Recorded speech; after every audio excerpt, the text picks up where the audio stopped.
I am very gentle with my hair when I care for it. For example, I'll start combing or brushing on the tips, and then I'll work up. I don't start here and then try to work through the tangles. So I'm very gentle with it. I sleep on a silk pillowcase. I rarely put it up in the same place every day with a scrunchie. I have to alternate it. So I'm always doing a different hairstyle just so that I give the pressure on the hair a little variety so it doesn't start Wow. off.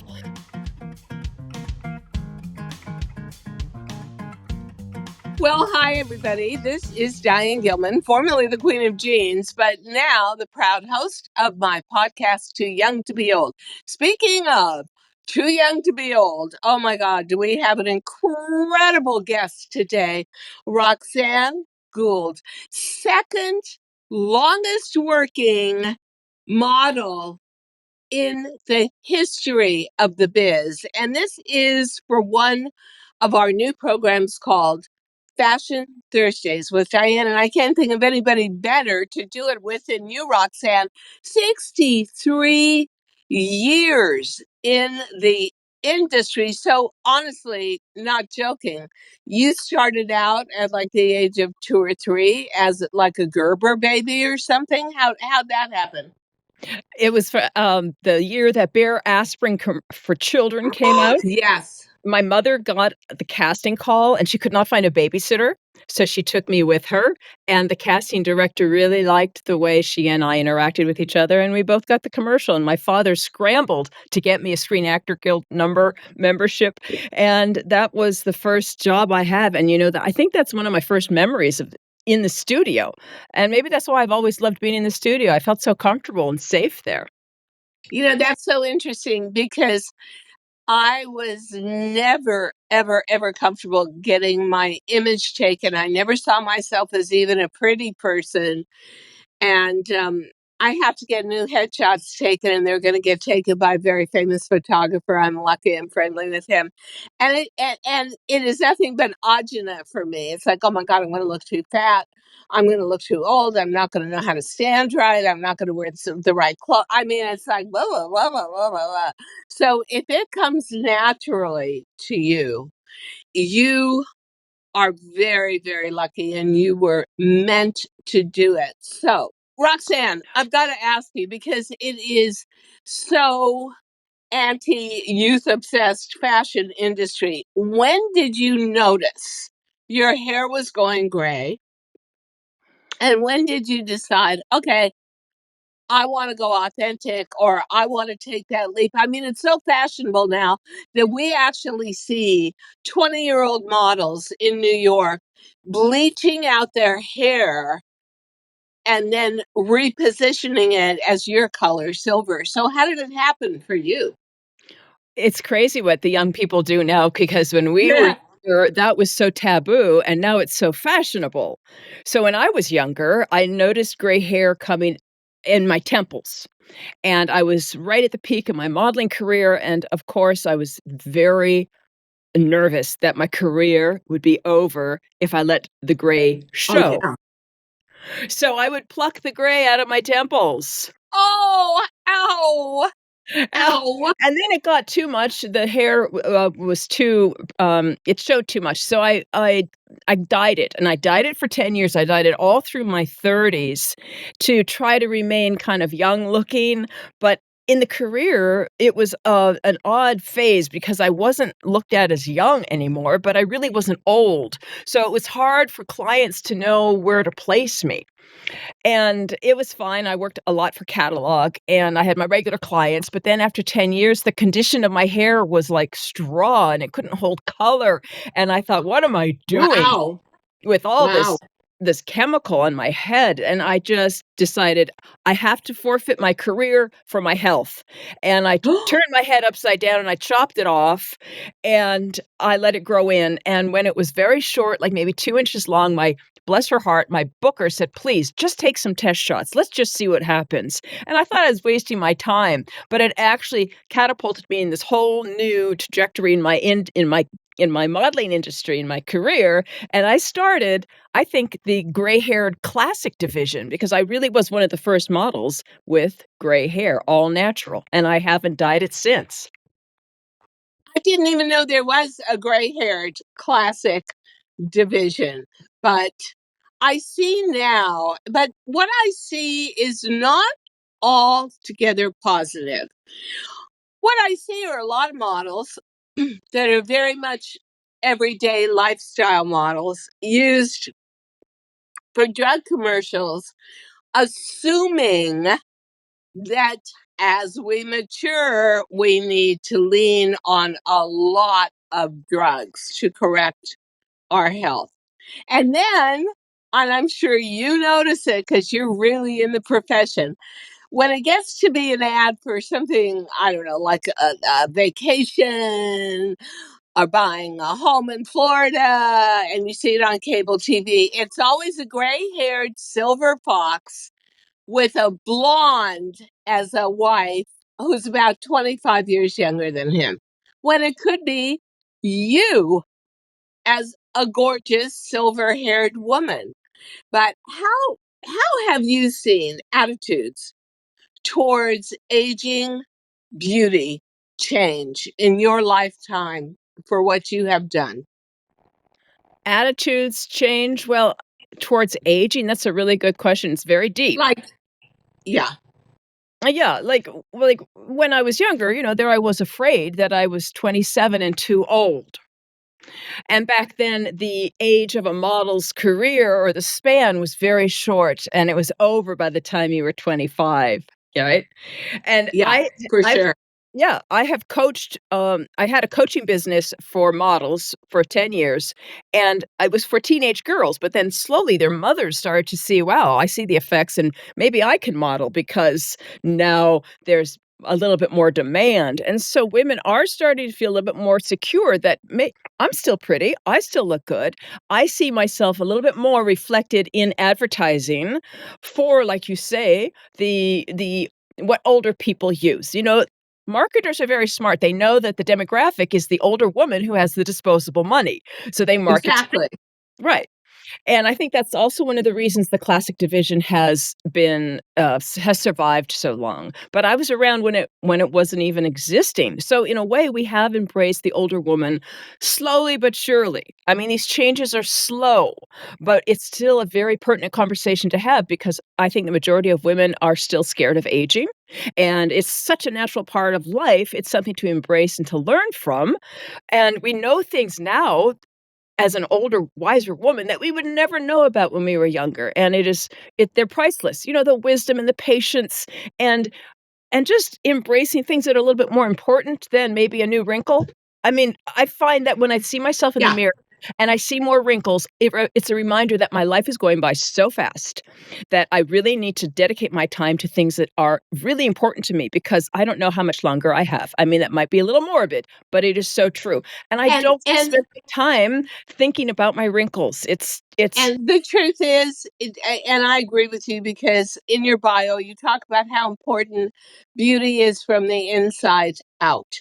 And I think that if you are not happy and you are not, and I don't want to use the word contented because I always feel that's not actionable, but you got to love your life. You've got to embrace where you're at. You've got to stop chasing your tail to be young again and recognize that all of us have, I believe, a responsibility to show the world that this part of our life can be absolutely fabulous, but it's not going to be your youth. The way childhood can never be equated to middle age, past the age of 55, its own territory. This is a territory that is basically, to me, kind of virgin, and you've got to figure it out for yourself, and then things will come along that are very beneficial. But right now I really feel like we're all pioneers, honestly. exactly. We turn around and we offer a hand to the people behind us to lift them up. And that is so rewarding. It is so rewarding to spend our time doing Yeah. that. Mhm. I agree. Now, And when I was turning gray, I found that to be a very empowering step in the aging process when I decided, all right, that's enough of dyeing my hair because I saw the effect it had on other women. It made me feel more authentic to who I am. I didn't have to hide behind a hair color thinking, well, maybe I come across as 10 years younger. I don't want to come across as 10 years younger. I don't Yeah, who want I I am. Yeah, ageism is so rampant in this country, especially for women, that I want to be who I am and have people say you are extraordinary for where you are in the moment. I don't try to go back and I only think forward because I'm someone who always wants to lay down stepping stones to get ahead. Um, I found very shockingly when I walked away from my career, 30 years on tele-retail, 50 years in fashion, that I truly did have other skills and I was still with something new like podcasting or being a silver-haired influencer.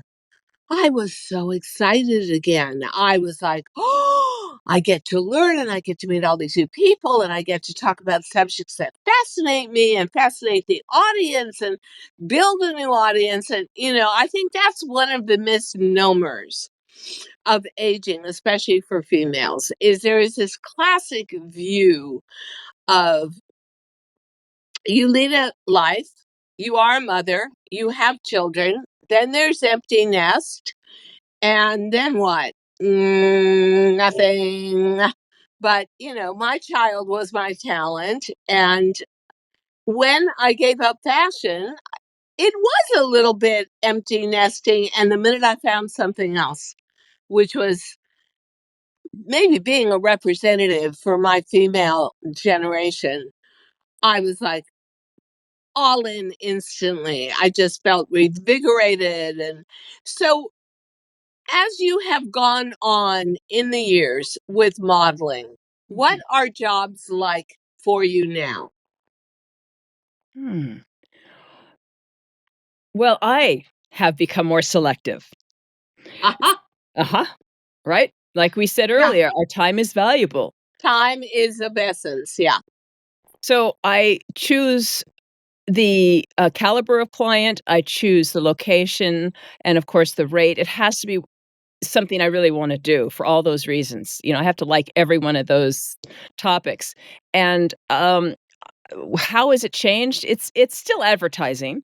And, I've always been blessed to work with the very best in the industry in incredible locations, so that's one of the reasons I keep doing it because it's totally fun, you know? I'm like an actor Yeah. who doesn't have to speak, I just show up and I perform without a script, and I find that fun, it taps into my creative side, and every job is different, which I thrive on, but the industry is morphing. I think it reflects how society is, and anyway, that's a whole other topic. I find the industry a wonderful place to, support people and reflect, who we can be. So let's talk about who we can be and let's talk about our hair. Now, for me, my hair was always an intrinsic part of my public persona. I hid behind my hair, and my hair was always really big and really voluminous. I started to go gray in my mid 20s. So I was dyeing my hair forever. And then it got to the point where I was doing so many TV shows and I wanted to get my hair taken care of in New York City, my city, Manhattan, not where the studio was. I was getting my hair colored, Roxanne, every 7 to 9 days. No.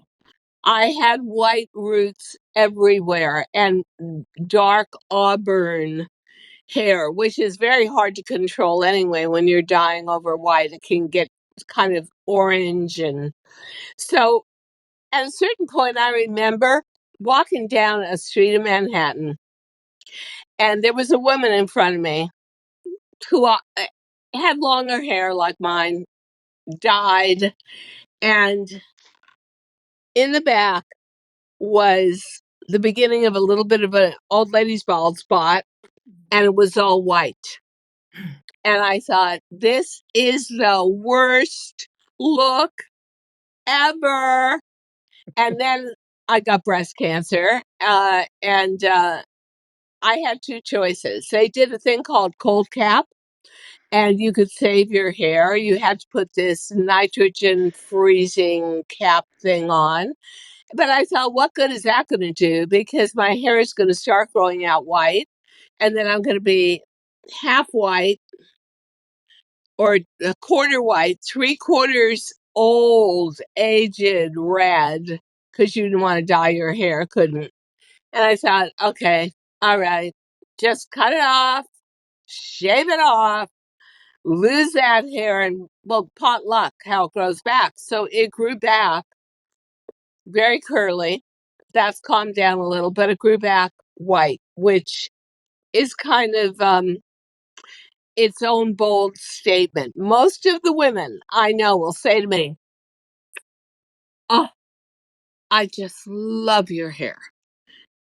But they're bleach blondes, right? Which is what you can do with white hair. You put in the blonde and you don't necessarily have any roots. And every time I say, well, why don't you try it? Here's what they say. I'm not ready for that yet. Oh, I've So, heard that so many times. "I'm have not you? ready. I don't know what my friends will say. My husband, my job. I'm just not Yeah. I don't wanna feel old," because they think that gray hair is associated with old, and that's a stigma that society has been holding on to for generations, and we are here to prove that that is just not true. Okay, we are older, but we are not, decrepit, we are not irrelevant, we are very relevant, and we have a lot to contribute still in society, and it doesn't really matter what color our hair is. We are That is so true. And now that young girls want to get their hair that color. My hair is really white, white. Yours has some gray in it. It's really gorgeous. Thank you. So now let's seriously get to the important things in life. To me, taking care of white hair Mm. is completely different from taking care of colored hair. And where I always had a lot of volume with colored hair because every shaft is covered in dye, I find now much finer, much more challenging to get volume. I found some products that worked, but I got to tell you, I had to pull together photographs for a magazine article that I'm being written about, and I went all the way back to 5 years ago, coming out of breast cancer, had hair about an inch and a half long, and thought, hmm, there's no white hair shampoo on the market, but Oribe made a purple shampoo.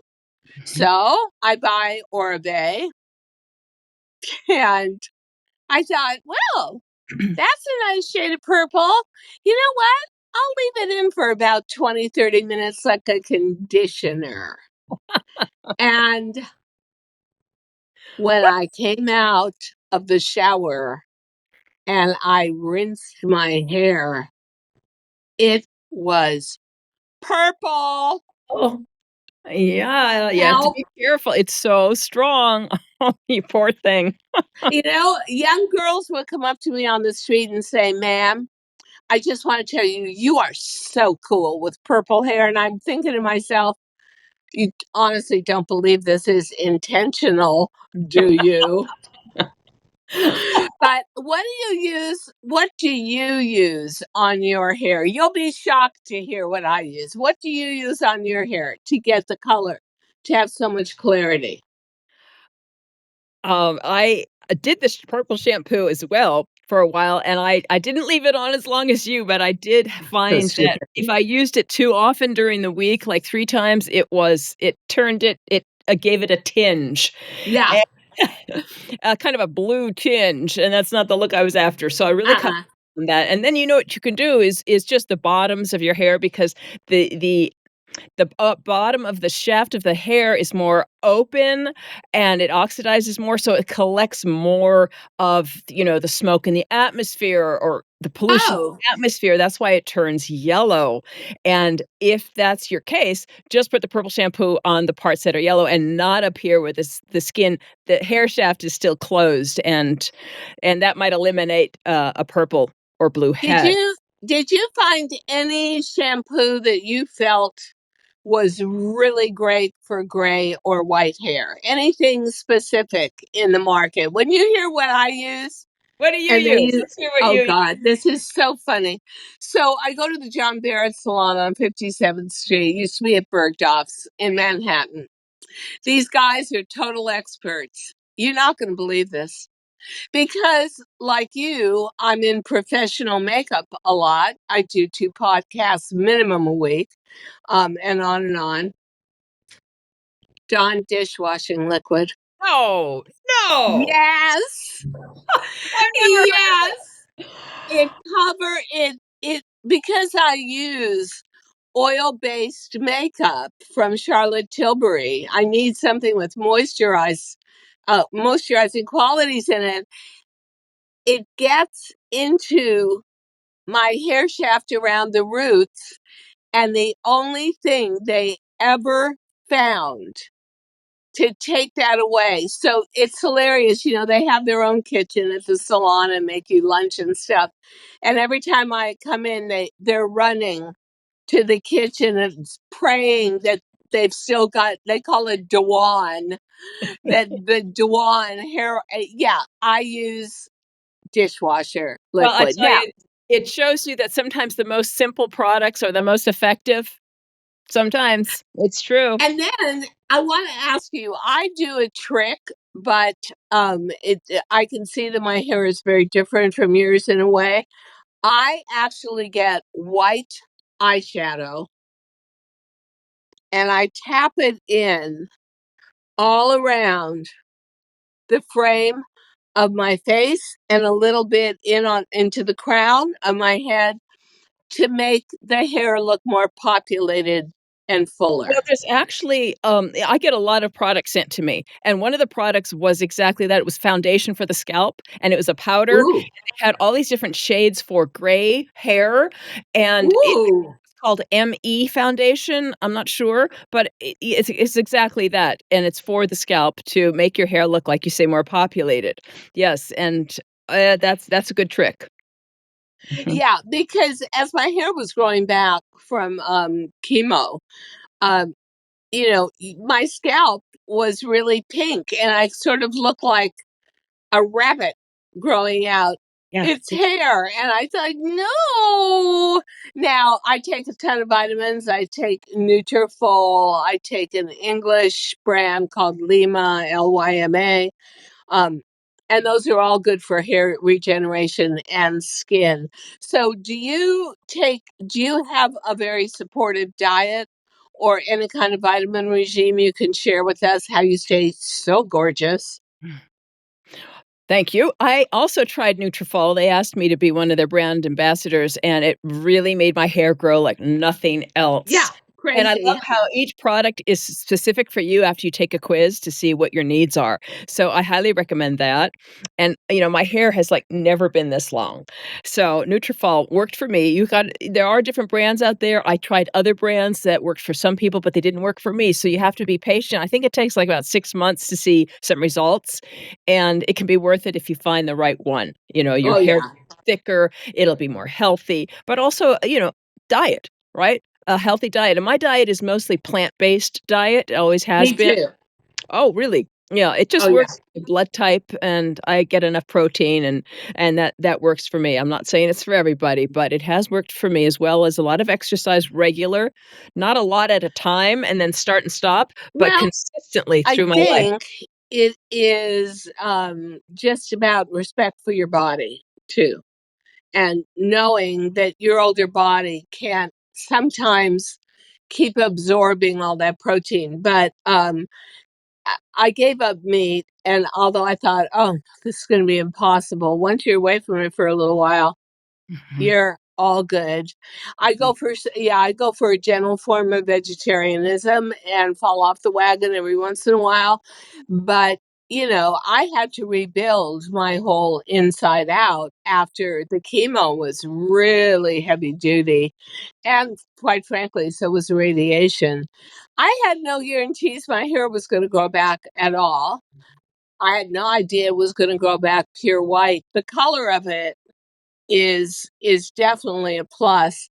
But I will tell you that using Dawn dishwashing liquid actually keeps the whiteness. I can't even now we use better shampoos than that along with it.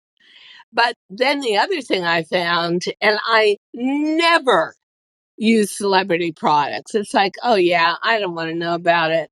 But I saw one of my hairdressers is Amal Clooney's hairdresser when she's in New York.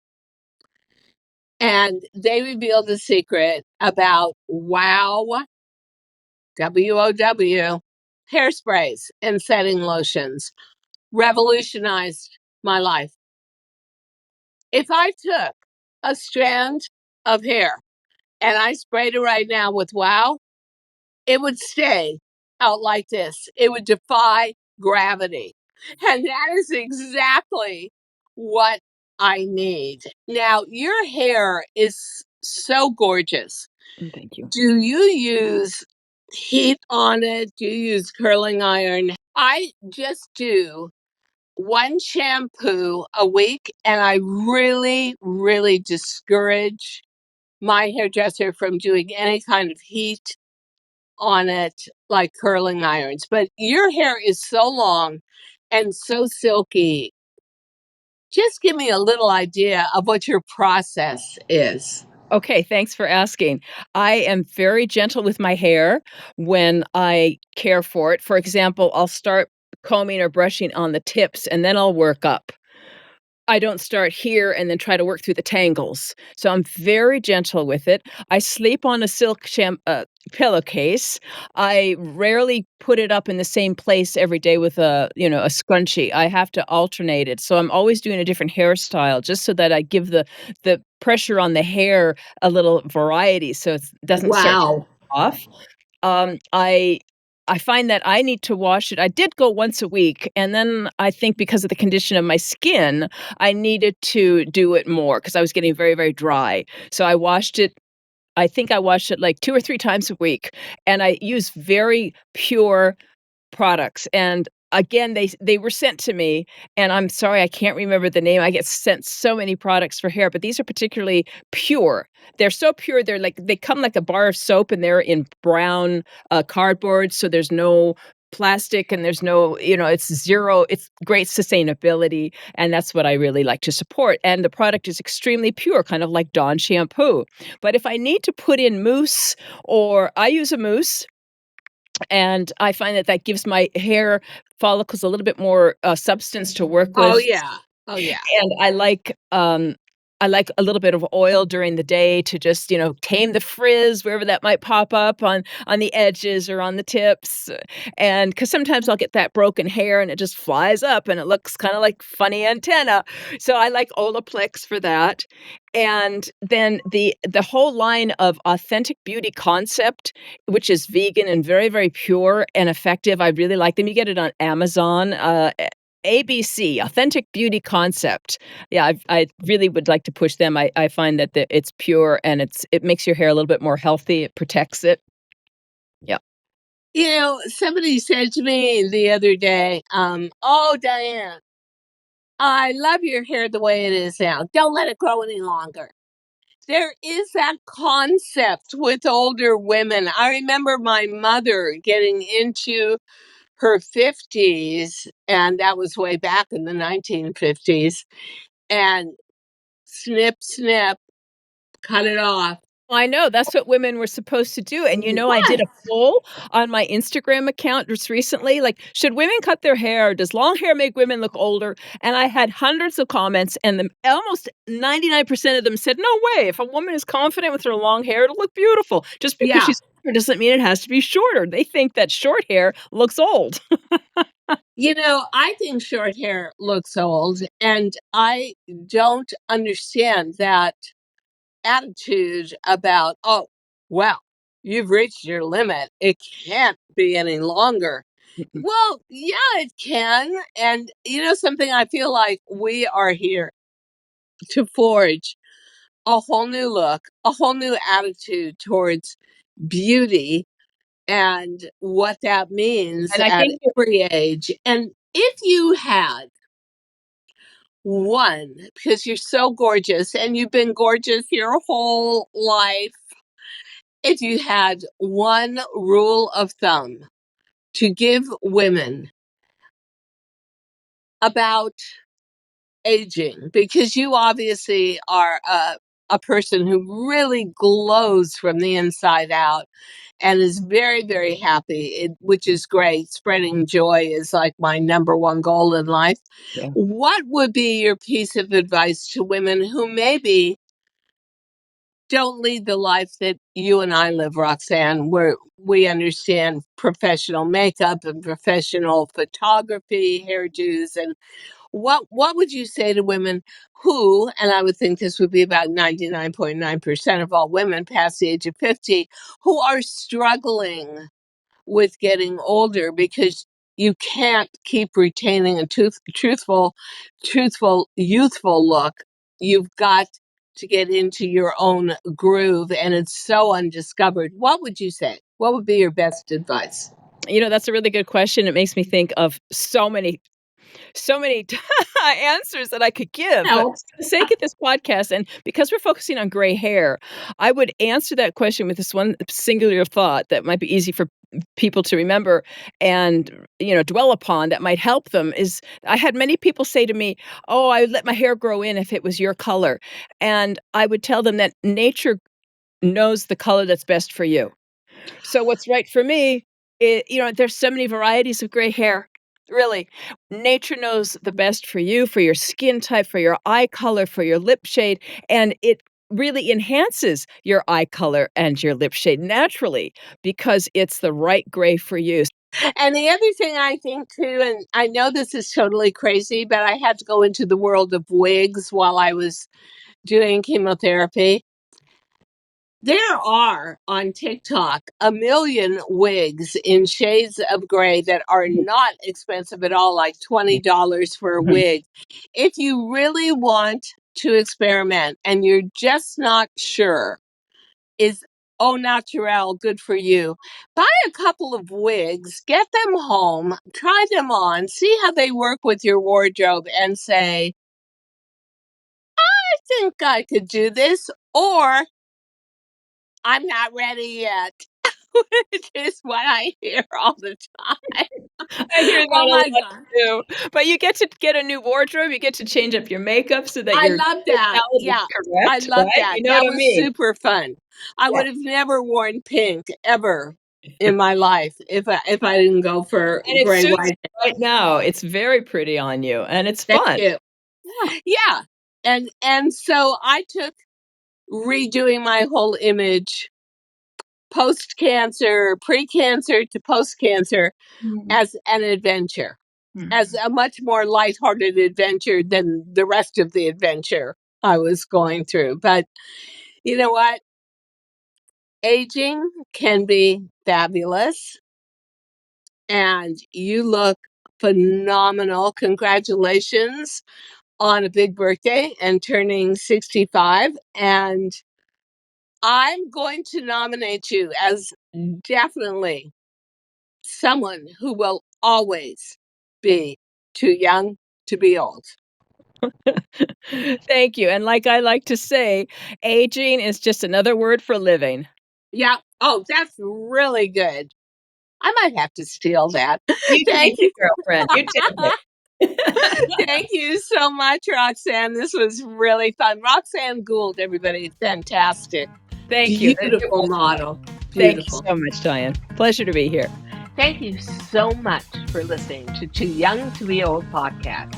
The episode may be over, but the fun doesn't have to stop here. Find us on Facebook, Instagram, TikTok, and YouTube at The Diane Gilman, or visit our website, thedianegilman.com. If you like the show, leave us a rating or a review and subscribe so you don't miss the next episode. And until then, don't forget, age is just a number. Together, we'll prove that we are all too young to be old.